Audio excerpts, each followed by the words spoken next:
Shri R V Babu, ഈ കുംഭമേളയുമായി ബന്ധപ്പെട്ട് ചില രാഷ്ട്രീയ പരാമർശങ്ങൾ കൂടി നടത്തിയല്ലോ, ചില പൊളിറ്റിക്കൽ ഒബ്സർവേഷൻസ്. അതിന് ഇവരെ കൂട്ടുപിടിച്ചിരിക്കുന്നത് രാജ്ദീപ് സർദേശായി. ആരാണെന്ന് അറിയാമല്ലോ. രാജ്ദീപ് സർദേശായിയുടെ ഇന്ത്യ ടുഡേ നടത്തിയ mood off the nation survey. അതിൽ അതിശയകരമായ ഒരു കണക്കുണ്ട് എന്നാണ് ഈ അവതാരക പറയുന്നത്.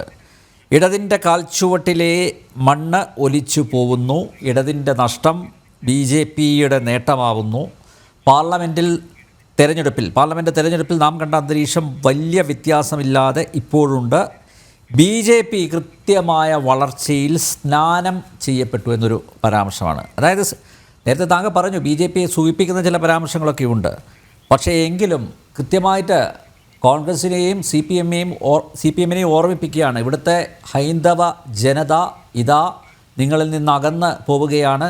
അതിൻ്റെ ഒരു തുടക്കം ആണ് ഇപ്പോൾ മഹാകുംഭമേളയിലെ വലിയ പങ്കാളിത്തത്തിലൂടെ കണ്ടിരിക്കുന്നത്. അതുകൊണ്ട് ബി കെയർഫുൾ അല്ലേ? അങ്ങനെ ഒരു മെസ്സേജ് കൂടിയല്ലേ ഇവർ കൊടുക്കാൻ ശ്രമിച്ചത്? അല്ല, ഇത് ഈ പുളിയറക്കോണത്തെ ബർഖാദത്തിന് ഇപ്പോഴാണോ ഈ കാര്യം മനസ്സിലായത്? കേരളം മാറിക്കൊണ്ടിരിക്കുകയാണ് എന്നുള്ളത് ഇപ്പോഴാണോ മനസ്സിലായി തുടങ്ങിയത്? കേരളം എത്രയോ കാലമായിട്ട് മാറിക്കൊണ്ടിരിക്കുകയാണ്. കേരളത്തിൽ ഈ പരിപ്പ് വേവില്ല, കേരളത്തിൽ നിങ്ങൾ ഈ പറയുന്ന ഇത് കേരളമാണ് എന്നൊക്കെ മസിൽ പിടിച്ച് നടന്നിരുന്നത് ഒരു കാലമുണ്ടായിരുന്നു. അതിൽ നിന്നൊക്കെ കേരളം അതിവേഗം മാറിക്കൊണ്ടിരിക്കുകയാണ് എന്ന് നമുക്ക് എത്രയോ കാലങ്ങളായിട്ട് നമ്മൾ ബോധ്യപ്പെട്ടുകൊണ്ടിരിക്കുകയാണ്. ഇപ്പോൾ ഇവിടെ ഞാൻ പറയാൻ ആഗ്രഹിക്കുന്ന കാര്യം, യഥാർത്ഥത്തിൽ ഇത്തരത്തിലുള്ള പരാമർശങ്ങളും ഇത്തരത്തിലുള്ള വിഷയങ്ങളൊക്കെ എന്ന് തുടങ്ങിയോ അന്ന് കേരളത്തിലെ ശ്രീ അനിൽ നമ്പ്യാരെ, കേരളത്തിലെ അന്ന് ഈ കേരളത്തിലെ ഏറ്റവും പ്രമുഖമായ ചാനൽ എന്ന് പറയപ്പെടുന്ന ചാനലിൻ്റെ ആ മേധാവിയോട് ഞാൻ അന്ന് നേരിട്ട് പറഞ്ഞു, നിങ്ങൾ ഈ കാണിക്കുന്നതുകൊണ്ട് എല്ലാത്തിൻ്റെയും പരിണിത ഫലം നിങ്ങൾ ആരെയാണോ എതിർക്കുന്നത് അവരുടെ ശക്തി പ്രാപിക്കും എന്നുള്ള കാര്യത്തിൽ യാതൊരു സംശയമില്ല. അതുകൊണ്ട് നിങ്ങളുടെ എതിർപ്പ് തുടരണം എന്നാണ് അന്ന് ഞാൻ അവരോട് പറഞ്ഞത്. അദ്ദേഹത്തിന് അത് ഓർമ്മയുണ്ടാവണം നിർബന്ധമൊന്നുമില്ല. ഞാൻ അത്ര വലിയ ആളൊന്നുമല്ലല്ലോ അദ്ദേഹത്തിന് ഓർമ്മിക്കാൻ പാകത്തിന്. പക്ഷേ ഇന്ന് ഇപ്പോൾ സിന്ധു സൂര്യകുമാറിൻ്റെ ഈ പ്രസ്താവന, അതേപോലുള്ള നിരവധി പ്രസ്താവനകൾ ഒക്കെ നമ്മുടെ ദൈനംദിനം കേരളത്തിലെ മാധ്യമങ്ങളിലൂടെ വരുന്നത് മുഴുവൻ ഈ കേരള സമൂഹത്തിലെ ഹിന്ദു സമൂഹത്തെ വേദനിപ്പിക്കുന്ന കാര്യങ്ങളാണ്. അതൊക്കെ കേരളത്തിലെ ഹിന്ദു സമൂഹം തിരിച്ചറിയുകയും അവർ മാറി ചിന്തിക്കുകയും ചെയ്യുന്നുണ്ട്. കേരളത്തിലെ ഹിന്ദുക്കൾ എന്ന് പറയുന്നവർ ഇന്നലെ CPM-കാരായിരുന്നു, ഇന്നലെ കോൺഗ്രസ്സുകാരായിരുന്നു. അവരൊക്കെ മാറി ചിന്തിക്കാൻ തുടങ്ങുകയാണ്.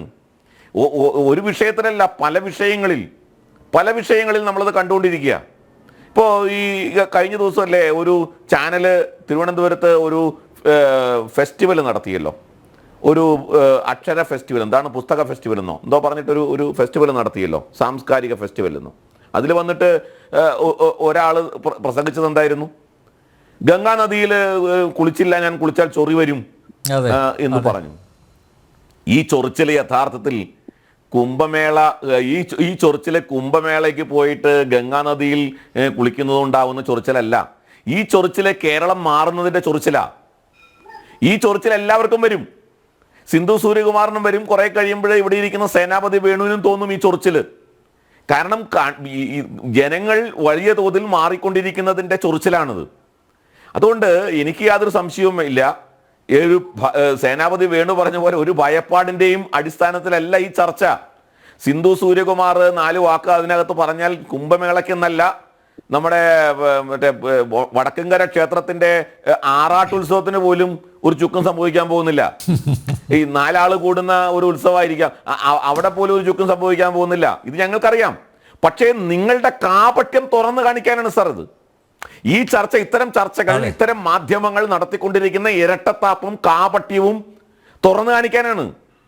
ആ കാപട്യം ജനങ്ങളെ ബോധ്യപ്പെടുത്താനാണ്. അല്ലാതെ കുംഭമേളയ്ക്കെന്നല്ല ഒരു ചുക്കും നിങ്ങൾ വിചാരിച്ച ഒരു ചുക്കും നടക്കാൻ പോകുന്നില്ല. ഒരു ചുക്കും നടത്താനും നിങ്ങളെ കൊണ്ട് പറ്റത്തില്ല. കാരണം ഇവിടെ ഈ കുംഭമേള നിങ്ങളും നിങ്ങളുടെ അപ്പൂപ്പന്മാരും ഉണ്ടാവുന്നതിന് മുമ്പ് ശങ്കരൻ തുടങ്ങി വെച്ചതാ. ശങ്കരാചാര്യർ, കാലടിയിൽ ജനിച്ച ശങ്കരാചാര്യർ തുടങ്ങി വെച്ചതാ. അപ്പൊ അതുകൊണ്ട് ഈ കുംഭമേളയ്ക്ക് സഹസ്രാബ്ദങ്ങളുടെ പഴക്കമുണ്ട്, നൂറ്റാണ്ടുകളുടെ പഴക്കമുണ്ട്. അതാരെങ്കിലും വിചാരിച്ചാൽ അങ്ങ് ഇല്ലാതാക്കാമോ, ഖാർഗ വിചാരിച്ചാലോ അല്ലെങ്കിൽ VD സതീശൻ വിചാരിച്ചാലോ അങ്ങനെ കൊണ്ടുവരാനോ ഇല്ലാതാക്കാനോ പറ്റില്ല. അതുകൊണ്ട് ഞങ്ങൾക്ക് ആ ഭയമൊന്നുമല്ല. ഞങ്ങൾ ശ്രമിക്കുന്നതും ഞങ്ങൾ ഈ കാര്യത്തിൽ പൊതുസമൂഹത്തെ ബോധ്യപ്പെടുത്താൻ ആഗ്രഹിക്കുന്നതും നിങ്ങളെപ്പോലുള്ള രാഷ്ട്രീയ പ്രസ്ഥാനങ്ങൾ കാലാകാലങ്ങളായി നടത്തിക്കൊണ്ടിരിക്കുന്ന ഇരട്ടത്താപ്പുകളെ, കാപട്യങ്ങളെ, വർഗീയ പ്രീണനത്തെ, മതപ്രീണനത്തെ, ഭീകരവാദികളോടൊപ്പമുള്ള നിങ്ങളുടെ കെട്ടുകാഴ്ചയെ ഒക്കെ ജനങ്ങളുടെ മുമ്പിൽ തുറന്നു കാണിക്കാനാണ്. അത് ഞങ്ങൾ തുറന്നുകൊണ്ടിരിക്കും. അതിന് ഇത്തരം ചർച്ചകൾ ഞങ്ങൾ നടത്തും. ആ ചർച്ചകളിൽ ഞങ്ങൾ ഈ പോയിന്റുകൾ ഉന്നയിക്കും. അതുകൊണ്ട് ഞങ്ങൾക്ക് ഒരു ഭയവുമില്ല. ഇതുകൊണ്ട് ഞങ്ങൾക്ക് അടുത്ത കുംഭമേള സേനാപതി വേണു നാസിക്കിലാണ്. ഓർമ്മ വെച്ചോ, അവിടെ ആ സമയത്ത് ആര് ഭരിച്ചാലും, ഭരിക്കുന്നത് ആരാണെന്ന് നോക്കിയിട്ടല്ല കുംഭമേള, ആര് ഭരിച്ചാലും നാസിക്കിലാണ് കുംഭമേള. ഇപ്പോ ഈ പ്രയാഗിൽ പോയതിന്റെ 10 ഇരട്ടി ആളുകൾ നാസിക്കിൽ പോകും. 144 വർഷം കൂടുമ്പോഴുള്ള കുംഭമേളയ്ക്ക് അതിന്റെ പ്രാധാന്യമുണ്ട്. ആ ജനങ്ങള് വളരെ വലിയ തോതിൽ വന്നു. അല്ല, അങ്ങനെ പോയ ഒരുപാട് ആൾക്കാരുണ്ട് അനിൽ നമ്പ്യാരെ. അവരുടെ പേര് പറയരുതെന്ന് പറഞ്ഞ്, ഫോട്ടോ എടുക്കരുതെന്ന് പറഞ്ഞ് ആളുകൾ ഉണ്ട്.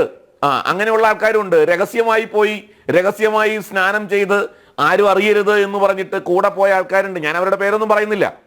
അതിൽ ഇടതുപക്ഷക്കാരുണ്ട്, കോൺഗ്രസ്സുകാരുണ്ട്, അവരൊക്കെ ഉണ്ട്. അപ്പോൾ ഇതൊക്കെ യഥാർത്ഥത്തിൽ ഇവർ ധരിക്കുന്നത് ഈ കുംഭമേള അല്ലെങ്കിൽ ആറ്റുകാൽ പൊങ്കാല, അതല്ലെങ്കിൽ മറ്റേ ശബരിമല തീർത്ഥാടനം എന്നൊക്കെ പറയുന്നത് എന്തോ RSSന്റെ പരിപാടിയാണെന്നാണോ ഇവർ ധരിക്കുന്നത്? എനിക്ക് അറിഞ്ഞുകൂടാ. ഇവരെന്താ ധരിക്കുന്നത്? ഇവരെന്നിട്ട് പറയുന്ന വിശ്വാസം കൂടും തോറും RSSന് അല്ലെങ്കിൽ BJP വളരുമെന്നാണ്.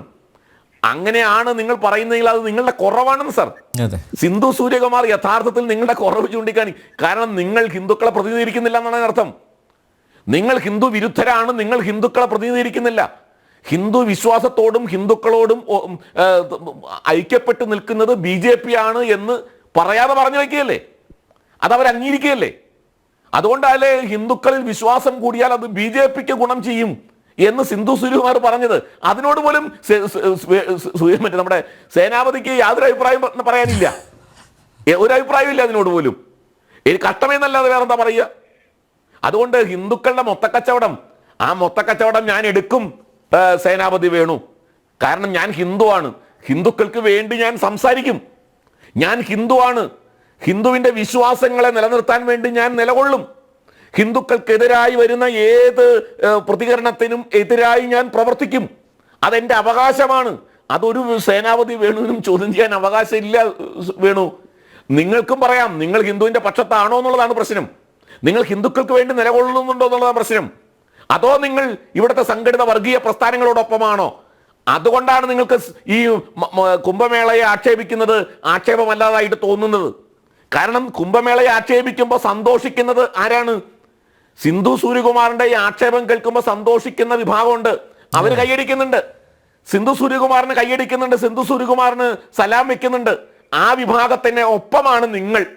അതുകൊണ്ടാണ് നിങ്ങൾക്ക് സിന്ധു സൂര്യകുമാറിന്റെയോ ഏഷ്യാനെറ്റിന്റെയോ അതേപോലെ സമാനമായ ചാനലുകളുടെയോ ഹിന്ദു ദ്രോഹത്തെ, ഹിന്ദു അധിക്ഷേപത്തിനെ നിങ്ങൾക്ക് കാണാൻ പറ്റാതെ പോകുന്നത്. കാരണം നിങ്ങൾ അവരുടെ ഒപ്പമാണ്. ഇത് ജനങ്ങൾ തിരിച്ചറിഞ്ഞു കഴിഞ്ഞു. അതുകൊണ്ട് ഇടതുപക്ഷമാകട്ടെ വലതുപക്ഷമാകട്ടെ, ഞാൻ പറയുന്നത് ജനങ്ങളുടെ കണ്ണ് തുറപ്പിക്കുന്ന പരിപാടികളാണ്, സംഭവങ്ങളാണ് ചുറ്റും അരങ്ങേറുന്നത്. ഇത് കേരളത്തിലെ ഹൈന്ദവ ഐക്യത്തിന് ശക്തിപ്പെടുത്തും എന്നുള്ള കാര്യത്തിൽ എനിക്ക് സംശയമില്ല. അതുകൊണ്ട് ഇത്തരം പ്രസ്താവനകൾ ഇനിയും അഭംഗുരം തുടരട്ടെ. സിന്ധു സൂര്യകുമാർ ഇനിയും വരട്ടെ. കേരളത്തിലെ ഹിന്ദുക്കൾ അതെല്ലാം കണ്ട് അവരുടെ ബോധം കൂടുതൽ ജ്വലിച്ചു നിൽക്കും എന്നുള്ള കാര്യത്തിൽ എനിക്ക് യാതൊരു സംശയമില്ല അനിൽ നമ്പ്യാരെ.